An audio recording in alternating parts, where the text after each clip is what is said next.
It's a much more sticky, kind of sandpapery feeling. And I think we all struggle with the dimension of self.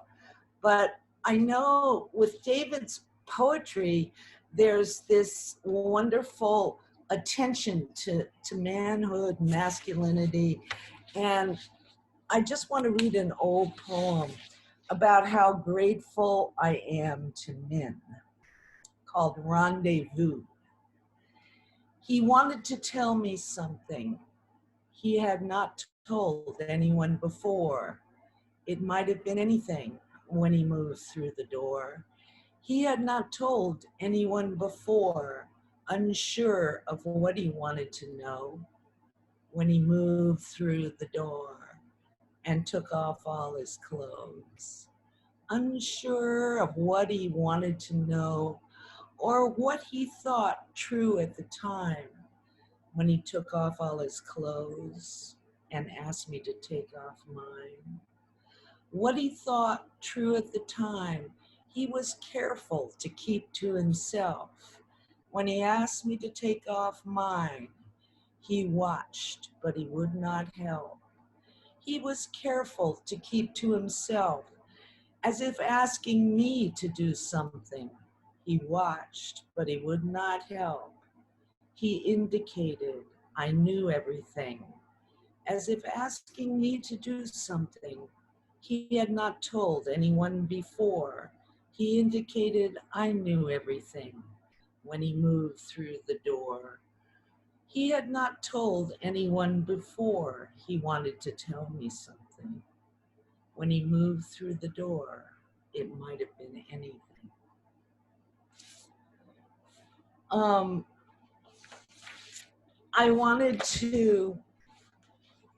I also admired, when I was reading up on David, his real appreciation of T.S. Eliot and poems that were written, gosh, more than 100 years ago, like the love song of J. Alfred Prufrock.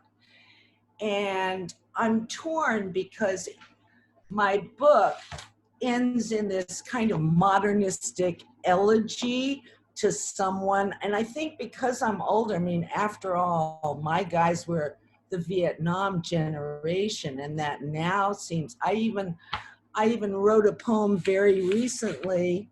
I guess we're writing about, for recent poems, what happened was I went away and I decided, I read something that Montaigne said about, in order to overcome our fear for death, what we should do is think about it all the time, tackle it head on. And I tried to do that early in the year when I was away in Virginia and writing. And then the virus happened and suddenly death was everywhere and my project seemed too close to the bone. So I have a poem from that project called Bone. And I have a project poem called Nam. So Nam is about the guys my age. And whenever we see these parades, it's really, well, we're in the middle of a major controversy about the military, a major, major controversy where we have a leader who seems to think that military men are losers. And my father served for 31 years. Was he an innocent? Was he a patriot? Did he do good or bad things? It's very complicated. War is very complicated. So I wanted to read a poem where I envision death as war itself, since that seems to be what happens in war. So there's this whole thing about the uniform, but there's something terrible about the uniform too, because it takes human beings and makes them into machines, and they have to give up their humanity, and they're trained to give up their humanity. So this is a recent poem called Fatigues. It's addressed to death.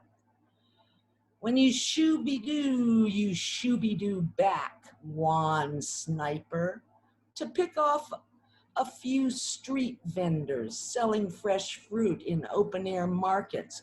But guess what? You can't snuff out everyone at once just yet. The climate hasn't changed enough. It's been shoplifted by puffed up Boy Scouts who don't acknowledge weaknesses. Yes, sir, front men. Death, if you were even remotely interested, you drop your mesmerizing eyepiece and get out of that ridiculous costume you hover in. Nam. An upended parade of trees rolls through the neighborhood. Their winter placards failed green in the notch culture. They haven't a motto. Their beliefs are uncoordinated as dentures in the mouth of a river. Rain showers shift and clear in the weathercaster's hysteria. Meds unscramble fiery fears. A mild template roses the air. A doting bodice leans into tall branches like a milk spritz to caress doddering vets, wheelchaired trees, parabolas of survival. Lightning bolt decals preen from their caps. And then I just want to read, oh, here's another recent poem about death. The Blank Portrait. Dying cities expire slowly. They cloud, swap industries, values for publicity that is too loud. Once rambunctious, they slump, blinkered, top-notch achievers, far too few. Death spins kitten yarn in a corner of Alborada, a telenovela. Never to step in too soon, it's foxy. 100-year-old soldier bows in a fishbowl of bigotry. Oops, what once was unnoted is a rotunda trophy. The situation is dire. Death goes to Mexico, drops out. It can't be speed dialed. So that was before I returned in mid-March. And in mid-March, I was still, well, before then, I was still thinking about death, like something I should really address, until it became very clear that people were expiring from this invisible virus everywhere. And so I was thinking, what would it be like to die, you know, to actually die? This is called bone. Your whitish willows seldom have it wrong. There is no screed in the snow that blurs furs, only two snowshoes that hike alone in the smithereening world. And when night falls, snow gets cold, firs disappear with the willows, and even brooding blacks, imploding conundrums can't elude like Theseus, the labyrinth, because there is no minotaur. Darkness is voiceless, fearful. Unendurable air rises like water as you stand there, bell-less, enclosed by all you know. Oh, here's another recent poem for David, since he read recent poems. So I want to read recent poems too. I wasn't going to until right now, but it seems the thing to do. So I'm an old fogey in the poetry world. Yes, I I came to New York all excited in 1977, and at that time, the New York School of Poets was kind of revolutionizing an older school of deep image poetry, and it was all very exciting. And I love the revolutions that are going on all the time in poetry, because I think it's such an art. It isn't really popular, the kind of thing we're doing, but it's filled with people that really can't tolerate much sameness, and that are always pushing poetry forward. So it's very exciting to be a part of it, because every time you turn around, there's a whole new revolution of the old craft being renewed anew. And it's exciting. It's really exciting. And our country is like in this hugely accelerated change that is very near a revolution. And it is, in so many ways, a revolution. And it's late in coming. It's really late in coming, but it's here. And I don't think it's unique to America either. I think all countries suffer from terrible racism and control. A few people control everything. And I know in Vietnam that was really true. The people that labor in the fields are darker because their skin is darker than the people that and that do high finance or whatever. So you think about retiring, but you can't. You can't, because too much is happening. So this is the dream of retirement, called Lago Trasimeno, a lake in Italy, soon. With multiple deployments to drone sites, few have time for retirement. Umbrian August teeming with tame Assisi wolves, due to the presence of a madman, hardly new to Europe, but on this stage set of comic books and hawked blow, bad, very bad for mammals. Doldrums wizards are locked under country clubs in oubliettes of neglect. The opposition injected with scandals of communism. Iliades signifiers sneak into a painter's thesis on crystal cubism. St. Augustine's hellfires front and center. A devil's in the brew again, believing in his every whim. Okay, now I can either read new poems from Chile, or an old elegy for a friend that I really loved that is no longer with us. Why age seems to have something to do with a revolution into the beyond. A complete, entire new revolution. Who knows where it's going to carry us?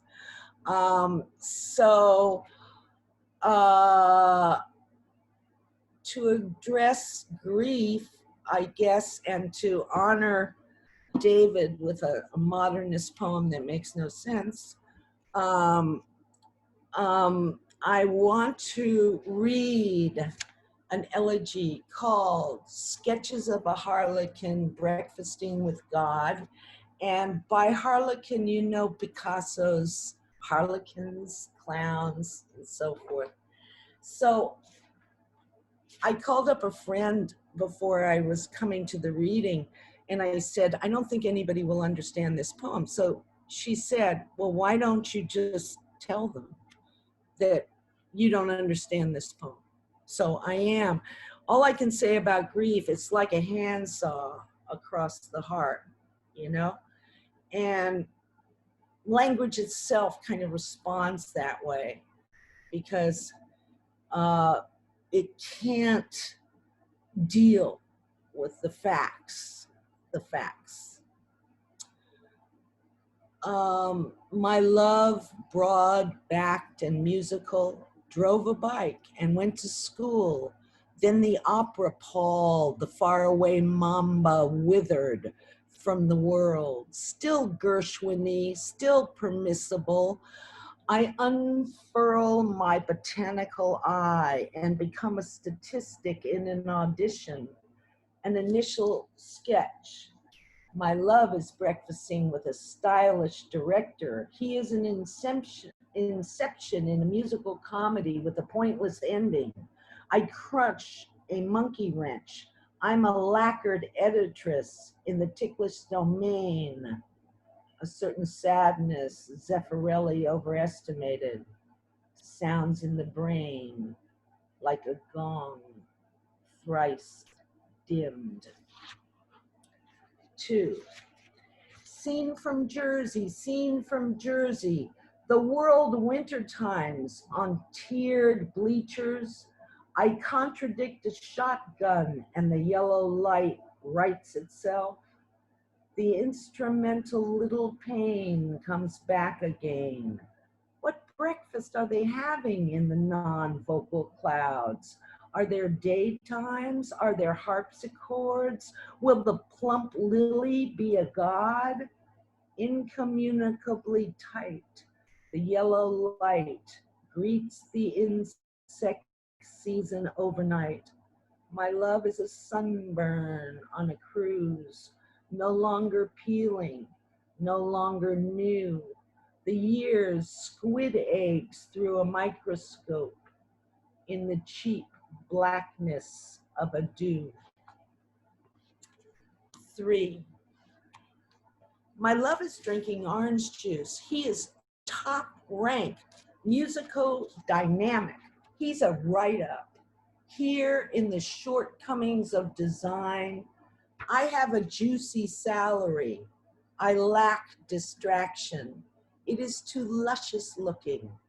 Downcoming concerns wear 2 neckties. Variants touched by living breath. Re-eruptions. And now it rains lightly, slightly, and the daisy chains come loose, on and off friendships. I see them from a caboose. The world is near sensual, a pinch. Who can complain, Virgil? Who can complain about this?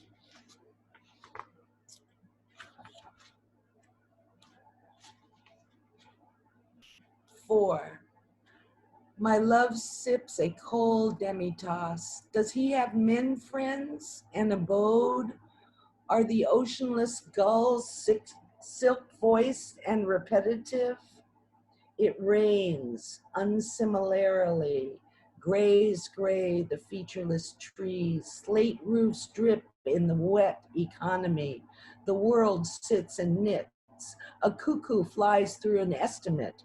A pharaoh on television. My love will bring down the house. My love will steal the show like an evident sea squall, like a one-sided buffalo. He is breakfasting with Antonioni.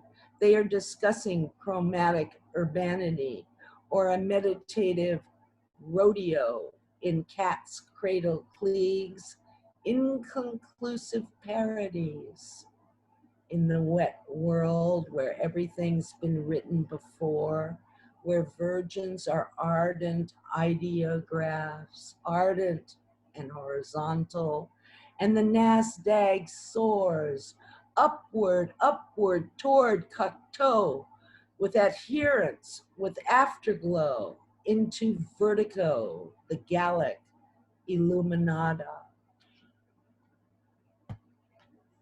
5. Wetness adores matters at home or abroad. The world is surrounded by flying saucers. Trembling questions reveal a glass hive, while lesser monologues kiss the strangely bland on the hand and overflow, fauna, fauna. My love clutters the cups. The porcelain pirouettes, then slumps. Fleas come out of hiding within the drenched hostas. The rain has stopped the rien of traffic. If I knock, you are me. If you knock, I am you. Across the porcelain hops a geranium. It will do.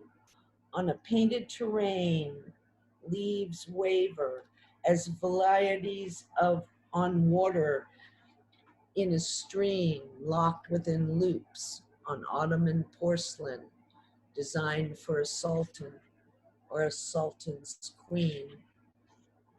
6. This alludes to the 60s where everyone wore bell-bottom pants. Mod, it's 'cause shoes of sexy pants was a style. Now it's slipped back a while, like specialized hairdos above loose teeth.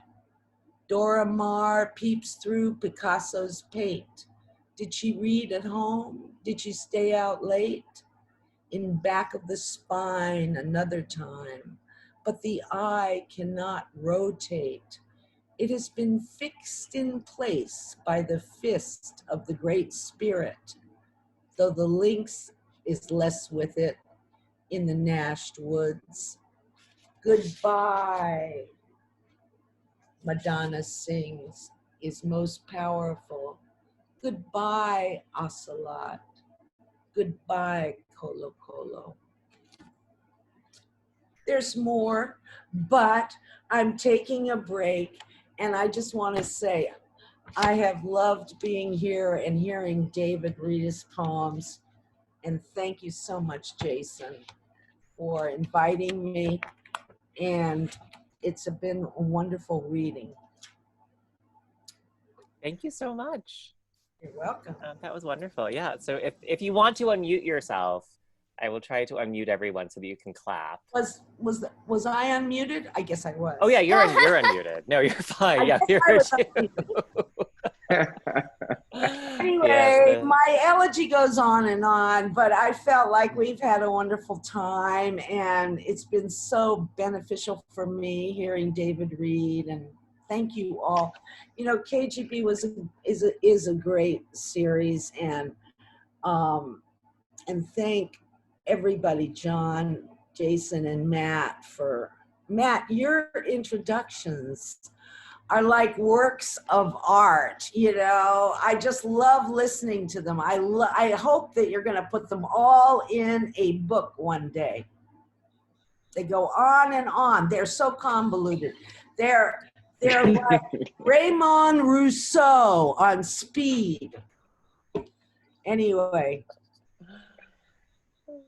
And it was so sweet of you, Jason, to notice, because you know, that I had worked hard on the series. In the beginning, it was really, it was just a wonderful gathering place, and I wish we had that bar. It doesn't have anything to do with money. People just gather there, and I wanted it to be for poets, hearing other poets read the work they were working on in between books, just what David did tonight. You know, it wasn't about selling books or podiums. It was about, this is what I'm working on now, and this is what I'm doing now. So it turned out to be that way tonight, and it was really nice.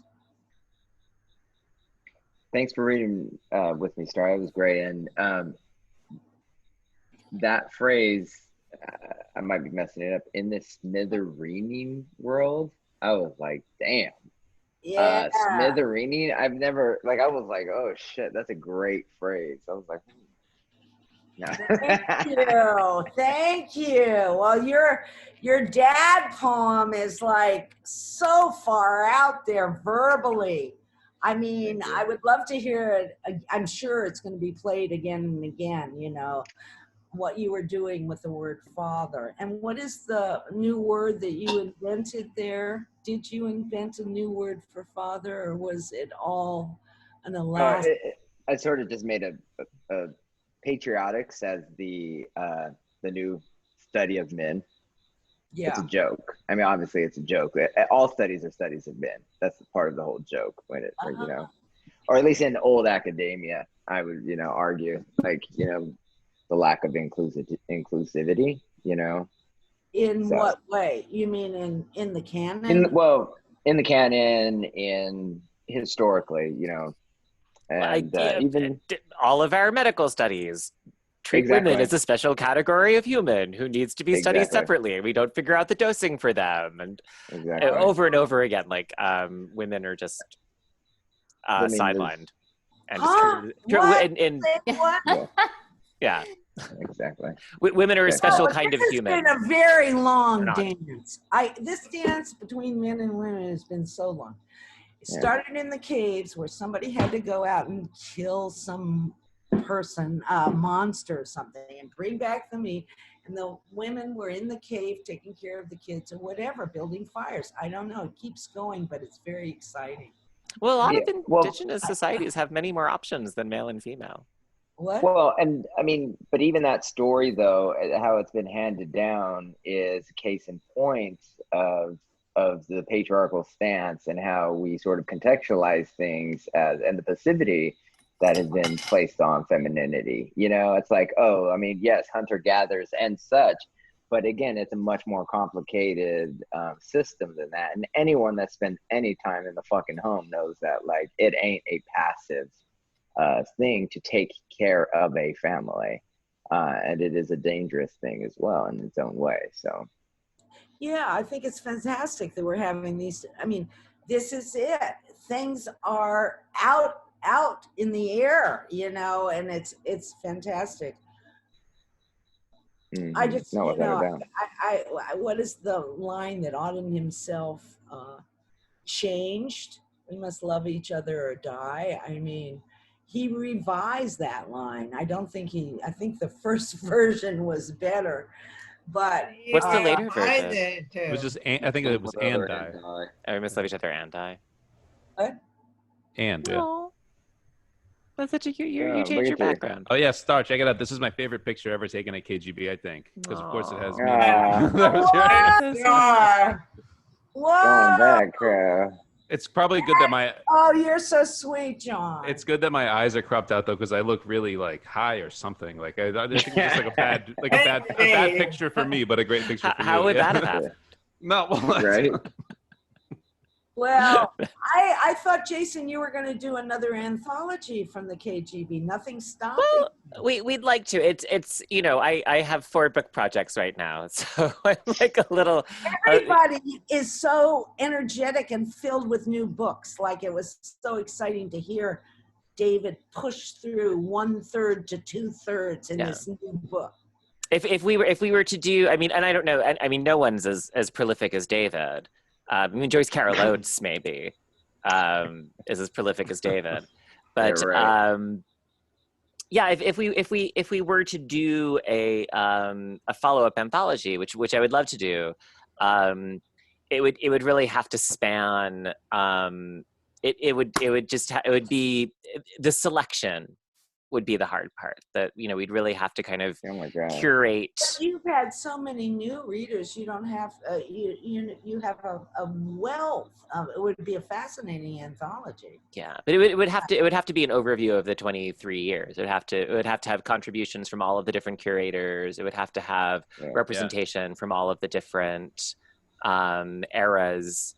It would have to kind of like it would have to be a sort of overview of a 23-year series. Jason, I think something along those lines does sound cool though. Like different curators, like kind of remembering what they can remember, like going back and like getting like a way of ensuring you get something from every era, and then figuring out some other curatorial sensibility. I don't know. Yeah, no, it Well, would be... you guys, you take it away, because there was one. So take it away. Wait, and that one is gorgeous. I Don't love that do- one. Whenever I can, I pull it out. So I show here. Wait, let me see if I can. It's by the Knob Creek. It's So, are you guys reading? Did you see my short shorts? Did my short shorts show? No. Okay. Oh, where are they? Are you wearing them? I'm wearing short shorts. Yeah. Oh, You can't You can't say that and then not show them what she's I'm not talking showing. about. They're very short.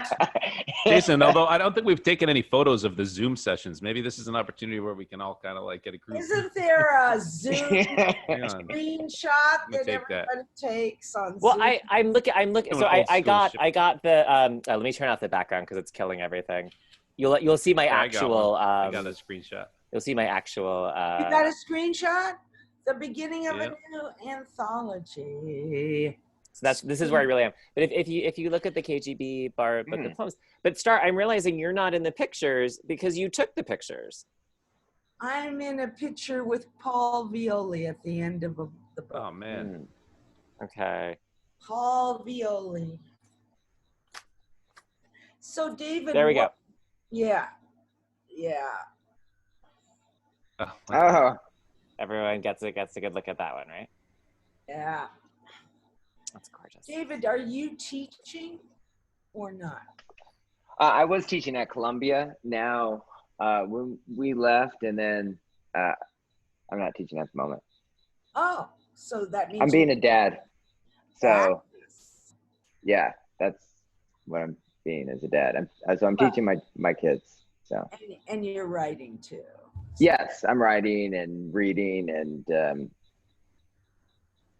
running drills at the local park, playing basketball with myself. When does your poem a day start? September 14th. Okay. Is that going to do a poem a day?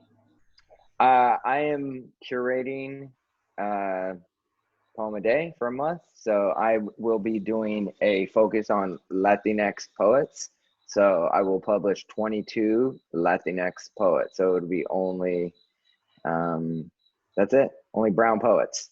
So for a month, which is going to run concurrently with Hispanic Heritage Month. So great. Yeah, which Fantastic. which wasn't part of the deal, but because of everything that has gone on, and they changed their format, and then they were like, hey, and then we had some back and forth, and I've talked them into September 14th. So I was like, oh, well, while we're here, we might as well run this concurrently, and they're like, oh. So who do you pick the weekend poems too, or do they pick? I do not. They pick the weekend poems. So yeah, this time I will have a little bit, but it's sort of hard, particularly with Latinx poets, to get things that are in the public domain. Pre-1924, how many poets of Latinx descent can you think of? But pre-1924, it's a hard get, man. So I have a colleague who specializes in that. Really? Would you? Yeah. Oh my goodness! I have a list, but it's not as. Jason, but a lot of them are in Spanish language. He studies Spanish language newspapers. It may actually go. But see, and that's the thing, and then so that they have to be written in English, or because then the translations, and then there comes all of these other.